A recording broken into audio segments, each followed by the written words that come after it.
Hein, c'était ça, Kédougou. Donc, nous avons instauré un système de santé. Et j'avoue qu'à un moment donné, j'étais le seul médecin entre Kédougou, Bakel et Tamba. Wow. Je faisais 15 jours dans chaque zone. Vous savez, nous avions, d'abord, quand on allait au Faro, on avait des chiens. On opérait pendant 1 an sur ces chiens-là, sans que les chiens ne meurent. Et donc, quand on allait en brousse, nous avions, pour le laboratoire, une batterie de matériel de comparaison. Quand on lisait une lame, on avait une autre lame de comparaison. Test. Et deuxième élément, quand on faisait la chirurgie, on montait la chirurgie en temps de campagne, on nous apprenait cela, monter avec la voiture, avec des trucs. Et donc, à Kédougou, j'ai monté le bloc chirurgical. Et puis, nous opérions par rachis-anesthésie. Il n'y avait pas de bloc de salle. J'ai été aidé par Madame Senghor, il faut le dire, parce qu'effectivement, elle nous suivait de temps en temps. Elle venait là-bas, oui, ça c'est vrai. Et puis, elle nous a beaucoup aidés en matériel et en équipement, notamment par l'intermédiaire de Nyugo Kébé, qui nous a donné tout le bloc chirurgical. Et la salle de Donto nous a été remise par le Catholic Relief Service. Hein? Et donc, nous étions également aidés par l'armée. Parce que ce que nous faisions, notre personnel qui ne savait pas travailler, nous l'envoyions à l'IHO pour se former. Voilà. Ça, c'est une première étape. La deuxième étape, c'est quand j'étais directeur de la santé. Chargé des politiques et des stratégies de santé, chargé des crises sanitaires et chargé également des grandes campagnes. Là, nous avons eu le programme élargi de vaccination.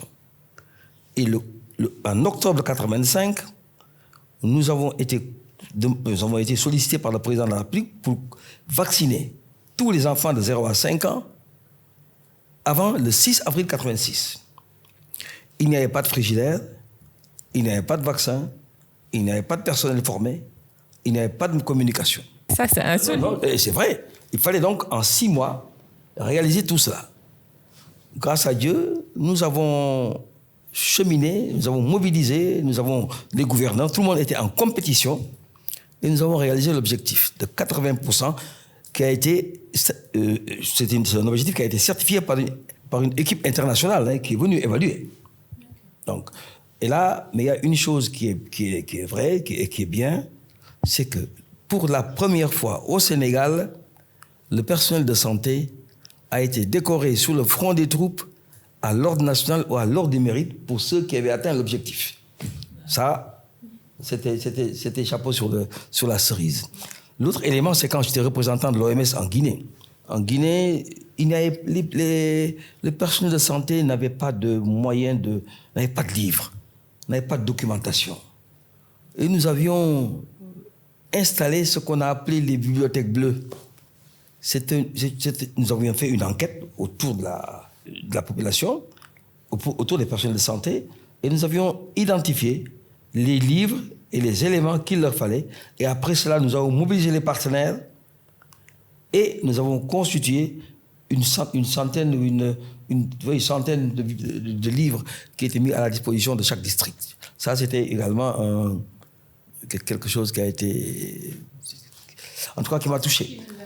Mais l'autre élément, c'est la Côte d'Ivoire. J'étais représentant en Côte d'Ivoire et pour la première fois, la diplomatie sanitaire a permis à la rébellion et au gouvernement de se rencontrer autour d'un acte de santé. C'était le premier contact entre ces deux éléments. Vous êtes médecin militaire, mais vous devez soigner, vous devez sauver, mais vous êtes médiateur. Très souvent. Vous êtes médiateur. Et là, c'est ça la diplomatie sanitaire. Quand vous mettez tout le monde autour d'un même point, un acte de santé, vous les réunissez. Hein, je pense que vous réussissez à faire en tout cas la paix dans ce domaine-là. Et ça veut dire que vous avez beaucoup voyagé, vous avez eu pas mal de missions à l'extérieur, etc. Mais y a-t-il eu des moments de doute parmi... Absolument, absolument. Des doutes et des épreuves difficiles. Écoutez, moi j'ai eu des attaques en Côte d'Ivoire. J'ai eu 3 attaques en Côte d'Ivoire. J'ai eu des attaques au Congo-Brazzaville. J'ai eu des attaques en Guinée. Attaques. C'est-à-dire que quand on est médecin et qu'on est militaire, on doit être prêt à tout, à commander, à coordonner, à la responsabilité. Et ces attaques, je ne dis pas que c'était des attaques, hein. Donc, mais il y a toujours des moments, des épreuves et des doutes. Mais il faut se dire que chaque succès est né de ses difficultés, de ses doutes. Voilà. Mais c'est pas évident quand même, des attaques. C'est pas évident, mais il faut le. Une fois j'étais en Côte d'Ivoire durant la rébellion, mais j'étais la seule entité des Nations Unies à rester en Côte d'Ivoire, parce que je ne pouvais pas, en tant que médecin, laisser la population à elle seule. Je ne pouvais pas partir.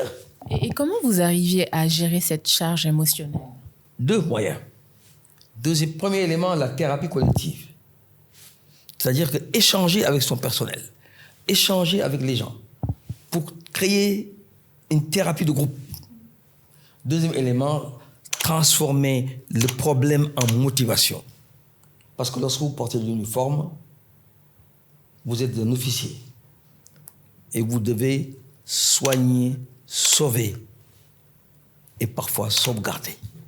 C'est fort. Soigner, sauver et parfois sauvegarder. Alors, on va parler un peu d'héritage, de vision et de transmission. Comment percevez-vous l'évolution du SSA? C'est un parcours remarquable. C'est un parcours remarquable. Au début, quand on y était, les moyens étaient modestes. L'infrastructure, le personnel, la logistique, rien n'y allait. C'était l'ingéniosité et la débrouillardise qui nous aidaient. Et il faut dire, il y avait un esprit de service et une camaraderie entre les hommes. Ça, c'était au début. Maintenant, c'est ça, c'est professionnalisé, c'est modernisé, avec des gens compétents, avec un équipement de pointe, avec une perspective, une formation continue. Ah oui, il faut dire chapeau. Et quel message ou conseil aimeriez-vous aujourd'hui partager, transmettre aux jeunes médecins? Ayez de la rigueur, ayez de l'empathie. Écoutez vos équipes. Apprenez de chaque mission, succès ou échec. Soyez prêts à travailler dans le confort et dans l'inconfort. Des messages forts, c'est des messages très forts. Tout de suite, déjà avant de commencer, on a un peu parlé de. C'est durant même l'enregistrement, on a parlé du moment où on vous a consulté pour des décisions opérationnelles et médicales. Dans ce sens-là, quelle doit être la relation entre le jeune médecin militaire, le service de santé et le commandement militaire? Quelle posture doit-il adopter le jeune médecin militaire face à ces entités-là? Il faut faire son travail avec indépendance. Vous êtes médecin. Tout en ménageant l'autorité, parce que l'autorité militaire lui appartient. Mais il faut faire son travail avec rigueur, médecin, avec toute indépendance, en son âme et conscience. Je vais vous dire, quand j'étais médecin à Thiaroye, j'ai mis le commandant de bataillon inapte. Vous pouvez le faire. Oui. C'est-à-dire qu'il faut que vous exerciez votre métier en toute indépendance, en toute autonomie. Vous le faites bien, c'est ça qu'on regarde. Mais ne pas être le porte-serviette de quelqu'un. Et en somme, qu'est-ce qui distingue le médecin alors militaire dans sa pratique? C'est sa double mission, d'officier et de médecin. Et surtout, il le fait dans l'urgence, dans la contrainte et dans le danger. C'est ça qui distingue le médecin militaire de ça. C'est ça le problème. Il a une double mission. Y a-t-il une devise ou une valeur qui vous a guidé tout au long de votre carrière? Servir avec honneur et soigner avec le cœur. Il faut faire les choses avec honneur. Quand on veut garder une carrière, elle est longue. Elle ne finit pas quand on finit l'armée. Et la preuve, ça fait plus de 20 ans que je suis à la retraite. Hein. Je suis à la retraite depuis 2002 ou 3 ou 4, 2004. Donc ça fait 20 ans. Hein. Donc, il faut toujours garder à l'esprit qu'on reste militaire dans l'âme, qu'on garde les stigmates et qu'on se forge au cours de son cheminement un statut. Il faut le garder et en être fier. Ah oui, il faut en être fier. Donc, vous faites un parcours remarquable. Je crois qu'il faut continuer. Vous faites un parcours remarquable, il faut continuer cela, il faut continuer à servir, mais surtout à servir la population. C'est ça. Là où on vous attend, en tant que médecin militaire, c'est que vous offriez des soins de qualité, des soins de proximité et à la population. C'est-à-dire que nous avons géré la pénurie, vous avez à gérer l'abondance. Ah, il faut savoir gérer l'abondance, il faut l'organiser. Il faut l'organiser. Quand on ne sait pas gérer l'abondance, vous comprenez, c'est un coup de marteau contre vous. Non, il faut gérer, il faut avoir de la planification. Il faut agir avant, il faut anticiper les choses. Parce que l'abondance, elle vous submerge. Et donc, vous avez intérêt à anticiper les choses, à planifier, à organiser et à mettre les gens dans les conditions de travail. Ça c'est quand vous mettez quelqu'un dans les conditions de travail, dans les meilleures conditions de travail. Regardez, moi j'ai eu plein d'expériences. Quand vous mettez quelqu'un, j'avais des infirmiers qui étaient à Rufisque par exemple. Je venais l'après-midi, aujourd'hui il y a une mission internationale qui vient le lendemain, ils me changent tout le bâtiment.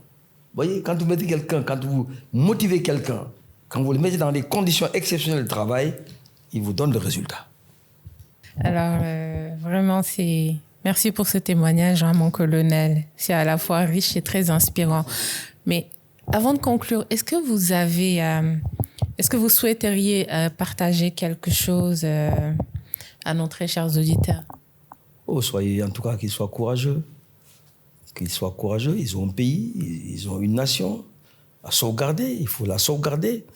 Il faut être fier de notre médecine militaire et il faut porter le flambeau très haut, le plus haut possible.